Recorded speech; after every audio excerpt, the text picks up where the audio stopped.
The autumn morning hung heavy over Millfield, Alabama, in 1952, with the kind of oppressive humidity that made even the trees seem to droop with exhaustion. Sheriff Ray Coleman stood on the courthouse steps, watching as townspeople gathered in the square below. Word had spread quickly through the small cotton town. Young Samuel Thompson, barely 17 years old, would hang at noon for stealing $500 from the church collection.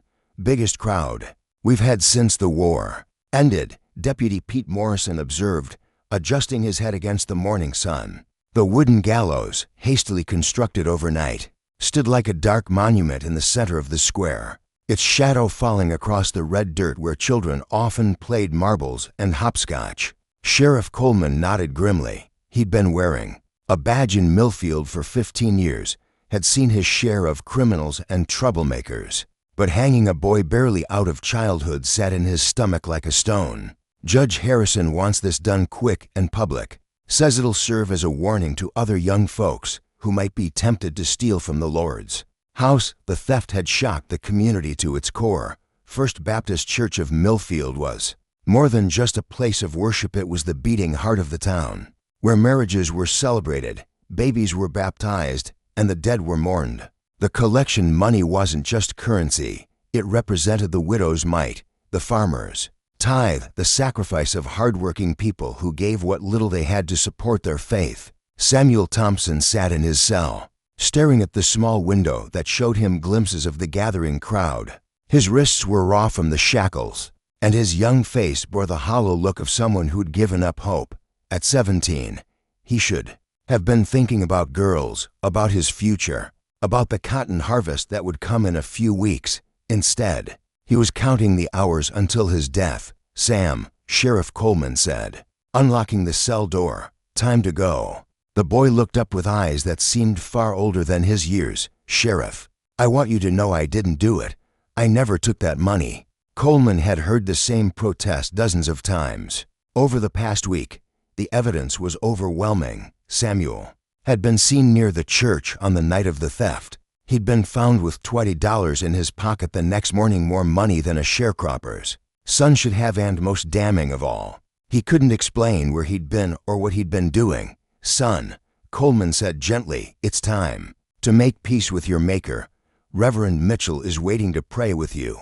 Samuel stood slowly, his legs shaking. He was tall for his age, but skinny as a rail, all elbows and knees and desperate hope. His mother had died of consumption 2 years earlier, and his father, broken by grief and poverty, had taken to drinking away what little money they had. Samuel had been trying to hold their small farm together, working from dawn to dusk, but it hadn't been enough. The crowd parted as Sheriff Coleman led Samuel through the square. Some faces showed anger, church members who felt personally violated by the theft. Others showed pity for a boy whose life was about to end before it had truly begun. A few showed satisfaction, the grim pleasure of seeing justice served swiftly and publicly. There he is, called out Mrs. Beatrice Hawkins, the church organist, walking to meet his maker with his head held high. Shameless as you please. Quiet, Beatrice, said Dr. William Hayes, the town's only physician. The boy's barely more than a child, old enough to steal from God's house, retorted Frank Morrison, Pete's father and the town's most successful merchant. Age don't excuse thievery. Near the back of the crowd, largely unnoticed in the commotion, stood Reverend Josiah Mitchell. At 73, he was the oldest man in Millfield, with a white beard that reached nearly to his chest and eyes that had seen more than most people could imagine. He'd been preaching at First Baptist for 47 years, had baptized most of the adults in town, and had buried their parents and grandparents. Reverend Mitchell watched Samuel climb the steps to the gallows, saw the boy's legs trembling, heard the crowd's mixture of righteous anger and uncomfortable anticipation. Something twisted in his chest, a pain that had nothing to do with his aging heart, and everything to do with the weight of a secret he'd carried for 7 days. Do you have any last words? Judge Harrison asked, his voice carrying across the silent square. Samuel looked out at the sea of faces, some familiar, some not, all there to witness his death. He opened his mouth to speak, then closed it again.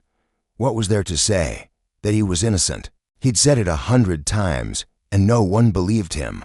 That he forgave them, he wasn't sure he did. That he was scared, everyone could already see. That, I didn't take the money, he said finally, his young voice cracking with emotion. But I forgive all of you for what you're about to do, and I hope whoever really took it finds peace with God. The crowd stirred uncomfortably. Some had expected defiance, others a confession.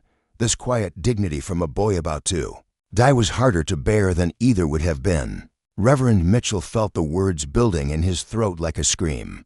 The secret that had poisoned his sleep, ruined his appetite, made every prayer feel like a lie. He thought about his granddaughter Emma, 8 years old and fighting pneumonia in the Children's Hospital in Birmingham. He thought about the $500 money that should have gone to help the poor and needy, that he'd taken to pay for her medicine. The hangman, a grim man named Joseph Collins, who'd been brought in from Montgomery, placed the noose around Samuel's neck. The boy closed his eyes, his lips moving in what might have been a prayer. Lord, Reverend Mitchell whispered, his voice lost in the crowd's murmur, give me strength. He thought about his reputation, built over nearly half a century of faithful service. He thought about his congregation, who trusted him implicitly. He thought about his own family, who would be destroyed by the revelation. But mostly, he thought about Samuel Thompson, 17 years old and innocent, about to die for a crime the Reverend himself had committed. Wait, the word tore from his throat like a physical thing, loud enough to carry across the entire square.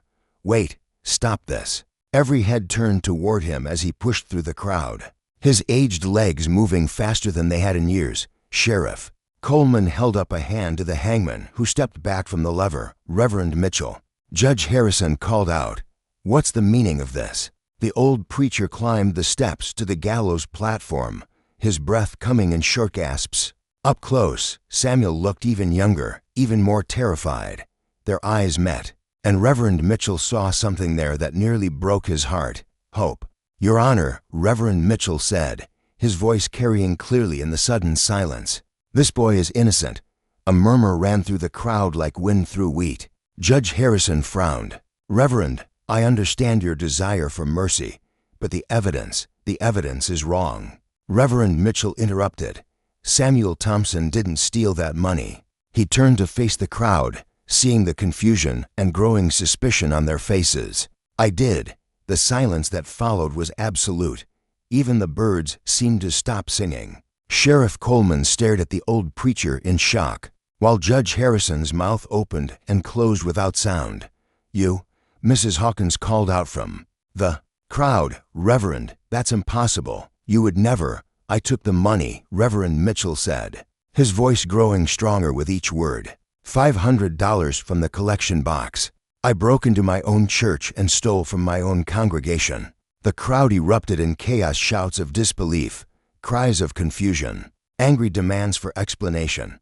But Reverend Mitchell only had eyes for Samuel Thompson, who was staring at him with a mixture of relief, gratitude, and something that looked like understanding. "Why?" Judge Harrison demanded, having to shout over the crowd. "In God's name, why?" Reverend Mitchell straightened his shoulders, feeling the weight of 47 years of ministry settling around him like a cloak. "Because my granddaughter was dying, and I was desperate. Because I convinced myself that God would understand, that I could replace the money before anyone noticed. Because I was a coward and a fool, and I let an innocent boy take the blame for my sin." Sheriff Coleman was already moving to remove the noose from Samuel's neck, but his eyes never left the old preacher. "Reverend, you're confessing to a crime, punishable by hanging." "Yes," Reverend Mitchell said simply, "I am." As the crowd continued to surge and shout, as Samuel Thompson collapsed to his knees in relief and gratitude, as Judge Harrison struggled to maintain order, Reverend Josiah Mitchell stood straight and tall on the gallows platform. He had spent his entire adult life preaching about truth, about courage, about doing what was right even when it cost everything. Today, for the first time in 7 days, he felt like he might actually deserve to call himself a man of God. The hardest part wasn't over, it was just beginning. But at least now, he could look Samuel Thompson in the eye without shame, And perhaps, eventually, he might even be able to look at himself the same way. The chaos in the town square took nearly an hour to settle. Sheriff Coleman had to call in 2 deputies from the neighboring county just to control the crowd, and Judge Harrison postponed all further proceedings until he could make sense of what had just happened. By late afternoon, Reverend Mitchell sat in the same jail cell that had held Samuel Thompson, while the boy himself was in Dr. Hayes's office, being treated for shock and exhaustion. "I still can't believe it," Deputy Morrison said, shaking his head as he brought the Reverend a cup of coffee. 47 years you've been preaching to us, baptizing our babies, burying our dead. Why would you steal from your own church?" Reverend Mitchell accepted the coffee with trembling hands. The adrenaline of his confession had worn off, leaving him feeling every one of his 73 years. "Have you ever watched a child die, Pete?" "No, sir. My granddaughter Emma, she's 8 years old. Pneumonia. The doctors in Birmingham said they had a new medicine, something that might save her, but..." He shrugged helplessly. $500 might as well have been $5 million for what my son James could afford. Deputy Morrison pulled up a chair outside the cell. He'd known Reverend Mitchell his entire life, had been baptized by him, married by him. The idea of this gentle old man as a thief was almost impossible to process. "So you took the collection money?" "I told myself it was a loan," Reverend Mitchell said, his voice barely above a whisper. "I convinced myself that God would understand, that I'd find a way to pay it back before anyone noticed. I even had a plan. I was going to sell my father's pocket watch, maybe ask the congregation for a special collection for church repairs. But then Samuel was arrested. The Reverend's voice broke.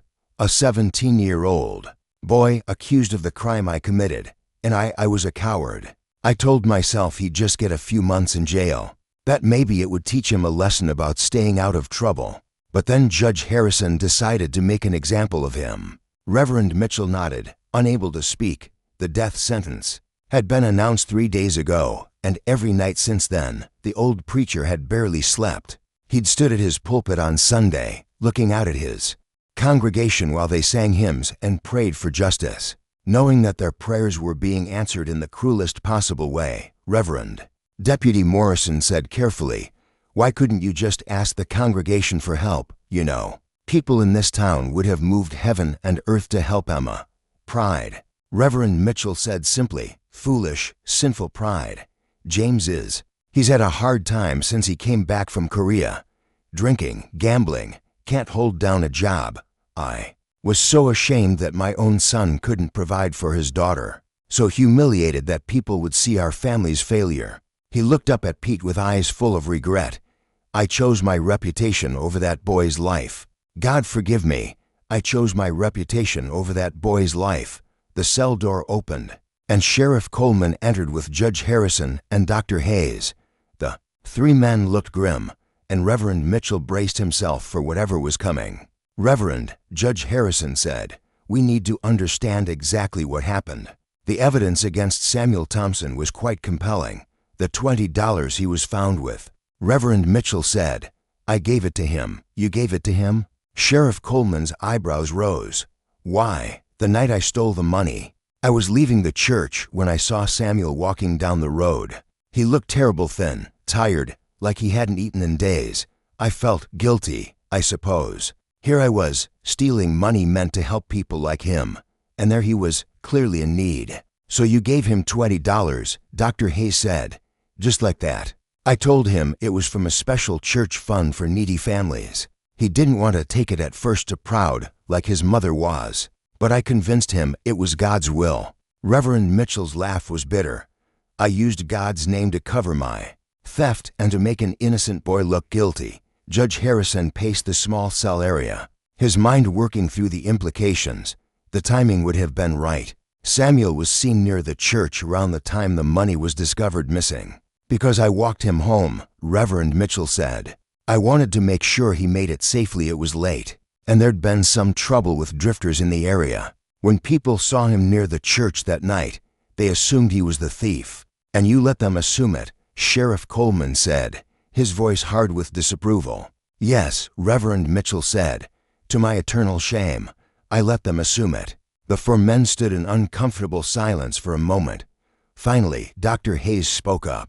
"What about your granddaughter? Did the medicine help?" Reverend Mitchell's face brightened slightly. "She's better, much better. The pneumonia broke 2 days ago, and the doctors say she should make a full recovery." His expression darkened again. I told myself that justified everything, that saving Emma's life was worth any price. But watching that boy on the gallows today, seeing his mother's empty chair in church, he shook his head. "There's no justification for what I've done. Mrs. Thompson died 2 years ago." Judge Harrison corrected gently. "I know. But I kept thinking about her, about what she would have felt, watching her son die for something he didn't do, about how my own selfishness had robbed her memory of any dignity, had made her boy into something she never raised him to be." "Sheriff," Coleman cleared his throat. "Reverend, legally speaking, you're still facing the same charges Samuel was. Theft from a church is a serious crime." "I understand," Reverend Mitchell said. "I'm prepared to face the consequences of my actions." "The thing is," Judge Harrison said slowly, "the evidence against Samuel was circumstantial at best. We have your confession, but we need to verify the details. Can you tell us exactly how you broke into the church?" Reverend Mitchell described the theft and detail how he'd used his key to enter through the side door, how he'd known exactly where the collection money was kept, how he'd tried to make it look like a break-in by jimmying the lock afterward. Every detail matched the physical evidence perfectly. "There's one more thing," Sheriff Coleman said. "Samuel's father, William Thompson. He's been drinking heavily since the arrest. Last night, he was found passed out in the road outside Murphy's Tavern. If we don't handle this situation carefully, we might end up with another tragedy." Reverend Mitchell closed his eyes, seeing the full scope of the damage his choices had caused. Samuel's near execution, his father's descent into despair, the congregation's shattered faith, the town's crisis of confidence in justice itself, all because he'd been too proud to ask for help, too cowardly to face the truth. "I want to see him," Reverend Mitchell said suddenly. "Samuel, I need to apologize to him properly." "I'm not sure that's wise," Dr. Hayes said. "The boy's been through enough trauma. Please," Reverend Mitchell insisted. "I need to look him in the eye and tell him how sorry I am. I need him to know that his faith in God shouldn't be shaken by my failures." Judge Harrison exchanged glances with Sheriff Coleman, then nodded slowly. "We'll arrange it. But Reverend, what you did today, stopping the hanging, confessing the truth, that took courage, real courage." "Too little, too late," Reverend Mitchell said. "But thank you for saying so." As the men filed out of the cell area, leaving him alone with his thoughts, Reverend Mitchell knelt on the cold floor and began to pray, not for forgiveness, though he desperately needed it, but for the strength to help heal the wounds his cowardice had created. The hardest work was still ahead, rebuilding trust, making amends, and finding a way to serve God and his community with the honesty he should have shown from the beginning. Outside, the sun was setting over Millfield, painting the sky in shades of red and gold. Tomorrow would bring new challenges, new questions, and the long process of healing. But tonight, for the first time in a week, Samuel Thompson would sleep as a free man. And that was a start. The meeting between Reverend Mitchell and Samuel Thompson took place the next morning in Sheriff Coleman's office, with Dr. Hayes present to monitor the boy's condition. Samuel sat stiffly in a wooden chair, his hands folded in his lap, still wearing the same clothes he'd been arrested in a week ago. The near hanging had left him gaunt and hollow-eyed, but there was something else in his expression, a mixture of relief and confusion that spoke to how dramatically his world had changed. In less than 24 hours, Reverend Mitchell entered the room slowly, his own appearance showing the toll of his confession. His usually immaculate appearance was disheveled, his white hair unkempt, and his eyes were red-rimmed from a sleepless night of prayer and self-recrimination. "Samuel," he said quietly, taking the chair across from the young man, "I know words can't undo what I've put you through, but I need you to know how deeply sorry I am." Samuel looked at him for a long moment, studying the face that had been a fixture in his life since childhood. This was the man who had baptized him when he was 12, who had spoken at his mother's funeral, who had offered comfort and guidance to the entire community for decades. "Why?" Samuel asked, his voice still hoarse from the trauma of recent days. "Why did you let them arrest me?" Reverend Mitchell felt the question like a physical blow. "Because I was afraid of losing everything I'd built, afraid of disappointing people, afraid of facing the consequences of what I'd done. I told myself you'd just get a few months in jail, that it wouldn't be so bad." He trailed off, realizing how hollow the words sounded. "A few months," Samuel's voice rose slightly. "Reverend, they were going to hang me yesterday. If you hadn't spoken up, I'd be dead right now." "I know," Reverend Mitchell whispered. "God help me, I know." Dr. Hayes leaned forward in his chair. "Samuel, I've been your family's doctor since you were born. I want you to know that what happened to you was wrong, completely wrong. But I also want you to understand something about Reverend Mitchell's situation." Samuel looked between the two older men, confusion evident on his young face. His granddaughter, Emma, she was dying. Dr. Hayes continued, "Pneumonia in a child that young, especially with the complications she had. Without that medicine, she would have died within days." The Reverend was desperate. "So he stole from the church," Samuel said flatly. "Yes," Reverend Mitchell said. "I stole from the church. I stole from God, from my congregation, from the community that trusted me. And then I compounded that sin by letting you take the blame."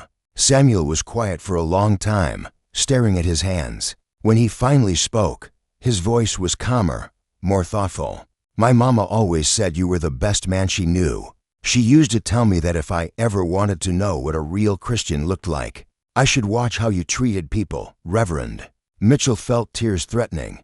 "Your mother was a wonderful woman. She deserved better than to have her son nearly executed because of my cowardice. She also used to say that good people sometimes do bad things when they're scared or desperate." Samuel continued, "She said that didn't make them bad people, it made them human." "Samuel," Reverend Mitchell said, his voice breaking, "I need you to know that your faith shouldn't be shaken by what I've done. God is still good, still loving, still worthy of your trust. My failures don't reflect on him." Samuel looked up, meeting the old preacher's eyes directly. "I almost lost my faith on that gallows yesterday, not because you stole the money, but because I couldn't understand why God would let an innocent person die for something they didn't do. And now I think maybe God used you to save me. Maybe he was working through your conscience, through your guilt, to make sure the truth came out." Samuel paused. "I'm not saying what you did was right, but maybe God can use even our mistakes for good." The wisdom in those words, coming from someone so young who had suffered so much, left both older men speechless. Dr. Hayes cleared his throat and excused himself, sensing that the conversation needed to continue privately. "Samuel, Reverend Mitchell said once they were alone, what will you do now? The town, the way people have treated you. I understand if you want to leave Millfield." "Where would I go?" Samuel asked. "This is my home. My mama's buried here. My daddy, for all his problems, is here. And besides," he added with a slight smile, "somebody needs to keep an eye on you. Make sure you don't get into any more trouble." Reverend Mitchell stared at him in amazement. "You're not angry?" "Oh, I'm angry," Samuel said firmly. "I'm angry that you were too proud to ask for help. I'm angry that you let me sit in that jail cell for a week, knowing I was innocent. I'm angry that my daddy's been drinking himself to death because he thought his son was a thief and a disgrace." But Samuel continued, holding up a hand, "I'm also grateful. Grateful that you found the courage to speak up when it mattered most. Grateful that your granddaughter is alive.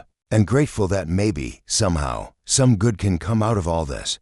"What kind of good?" Samuel was quiet for a moment, thinking. "The way people in this town treated me when they thought I was guilty, it wasn't right. They were ready to hang a 17-year-old boy based on circumstantial evidence, without really knowing the whole story. Maybe this will make people think twice before they're so quick to judge." "You're wise beyond your years," Reverend Mitchell said. "Wiser than I was at twice your age. My mama taught me that holding onto anger was like drinking poison and expecting the other person to die," she said. "Forgiveness wasn't about forgetting what happened or pretending it didn't hurt. It was about choosing not to let someone else's mistakes destroy your own heart. Reverend Mitchell felt a wave of emotion wash over him. "I don't deserve your forgiveness." "Maybe not," Samuel said honestly, "but I'm giving it to you anyway, not because you've earned it, but because I need to give it, for my own sake." They sat in comfortable silence for a few minutes, to people who had been thrown together by extraordinary circumstances, finding their way toward understanding and redemption. "Reverend," Samuel said finally, "can I ask you something, anything? When you go back to preaching, and I hope you do, will you remember this? Will you remember what it feels like to need help and be too proud to ask? Will you remember what it feels like to make a mistake that hurts innocent people?" Reverend Mitchell nodded slowly. "I'll remember, and I'll do better. I promise you that."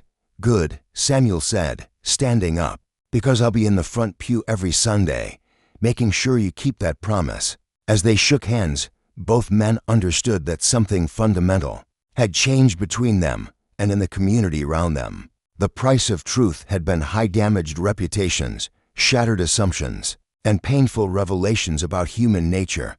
But sometimes, Reverend Mitchell thought, that price was exactly what needed to be paid to clear the way for something better. The healing would take time, but it had begun, and perhaps that was enough for now. 6 months later, the morning sun streamed through the stained glass windows of First Baptist Church. As Reverend Josiah Mitchell stood before his congregation, smaller now, but perhaps more genuine than it had been in years. The events of the previous autumn had split the church, with some members unable to reconcile their faith with their pastor's actions.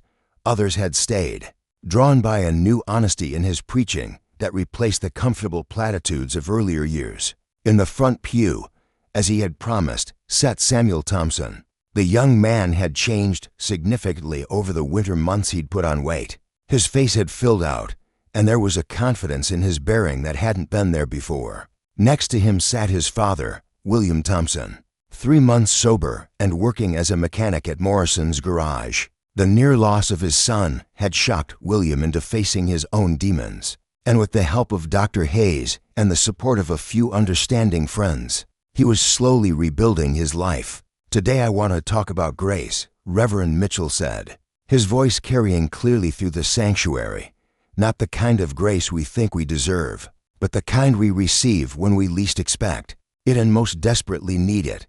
In the third row, Frank Morrison shifted uncomfortably. He'd been one of the loudest voices calling for Samuel's execution, and the revelation of the boy's innocence had forced him to confront some uncomfortable truths about his own capacity for judgment. His wife had insisted they continue attending church, arguing that if Reverend Mitchell could face his mistakes publicly, they could face theirs privately. 6 months ago, the Reverend continued, "I committed a crime that nearly cost an innocent young man his life. I stole from this church, from this community, from God Himself. But the greater sin was my cowardice, my willingness to let someone else pay the price for my actions."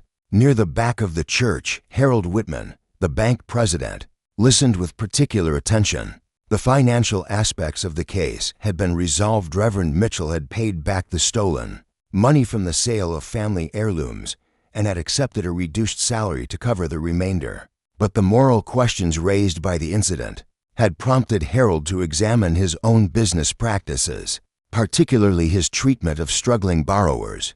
"I've learned something about grace in these past months," Reverend Mitchell said. "It's not something we earn through good behavior or lose through bad choices.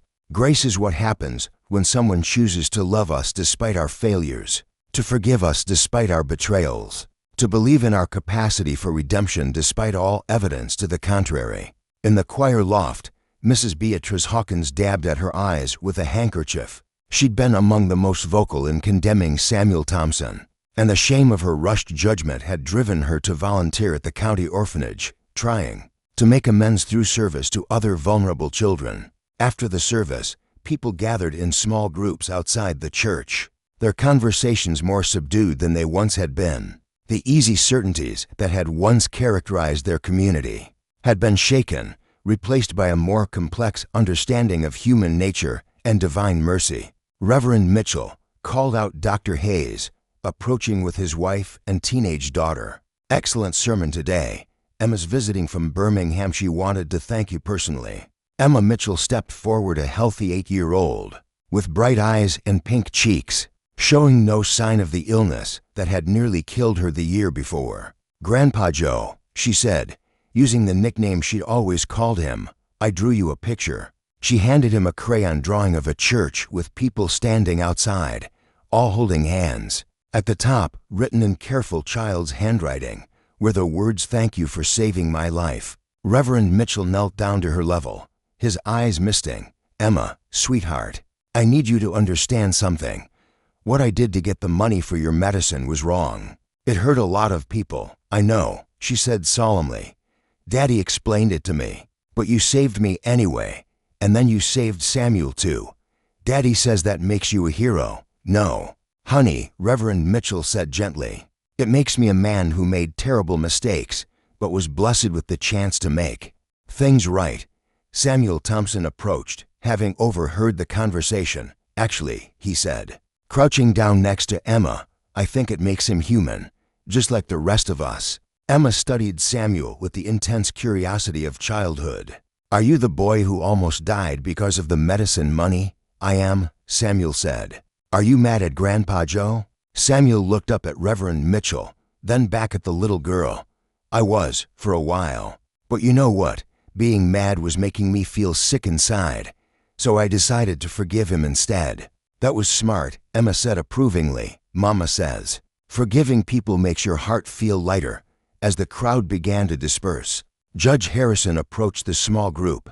He'd been wrestling with his own conscience since the near execution, questioning the speed with which he'd been willing to impose a death sentence on circumstantial evidence. "Reverend," he said, "the State Bar Association has asked me to speak at their annual conference about the Thompson case. They want to use it as an example of why rushing to judgment can be dangerous, even when the evidence seems clear." "That's good," Reverend Mitchell said. "If something positive can come from our mistakes, then perhaps they weren't entirely in vain. I wanted you to know," Judge Harrison continued, "that Samuel has been accepted to Auburn University. He's going to study law. Says he wants to help defend people who can't defend themselves." Reverend Mitchell felt a surge of pride and gratitude.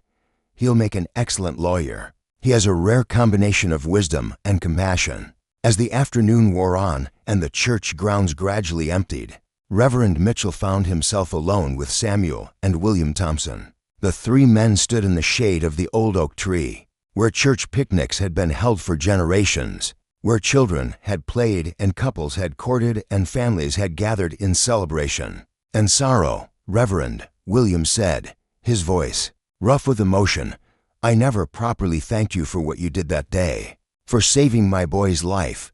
William, I nearly cost him his life in the first place." "But you didn't," William insisted. "When it mattered most, when the moment came, you chose to do the right thing. That takes courage, more courage than I've ever had." Samuel put a hand on his father's shoulder. "Daddy, you found the courage to stop drinking. That took strength too."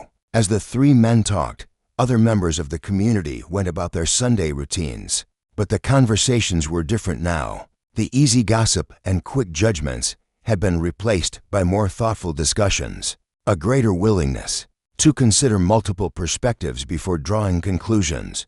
At Morrison's garage, Frank Morrison worked alongside William Thompson, their shared labor slowly building a friendship neither had expected. At the bank, Harold Whitman implemented new policies requiring more thorough investigation before initiating foreclosure proceedings. At the courthouse, Judge Harrison began requiring additional evidence before considering capital punishment in any case. The incident had rippled through Millfield like a stone thrown into still water, touching every aspect of the community's life. Trust had been broken and slowly rebuilt on more solid foundations. Assumptions had been challenged and replaced with humility. Easy answers had given way to harder questions that led to better solutions. As evening approached and the church bells chimed 6 o'clock, Reverend Mitchell stood once again in his pulpit, not to preach but to pray. The sanctuary was empty except for dust motes, dancing in the colored light from the stained glass windows. But he felt a presence there that had been absent for too long. "Lord," he whispered, Thank you for grace. Thank you for second chances. Thank you for using our failures to teach us about mercy. And thank you for showing us that even in our darkest moments, there's always hope for redemption. Outside, the town of Millfield settled into another peaceful evening, its people carrying with them the hard-won knowledge that justice tempered with mercy was always preferable to judgment driven by fear. The scar left by the events of the previous autumn would always remain, but like all scars, it served as a reminder of healing proof that even the deepest wounds could mend when tended with care, patience, and grace. In the end, that was perhaps the greatest lesson of all, that redemption was not just possible but inevitable. When good people chose to do better, to be better, to build something stronger from the broken pieces of their mistakes, the boy who had almost hanged for a crime he didn't commit was going to college. The preacher who had stolen from his own church was learning to lead with honesty instead of pretense, and the community that had nearly participated in a terrible injustice was slowly becoming the kind of place where such injustices were less likely to occur.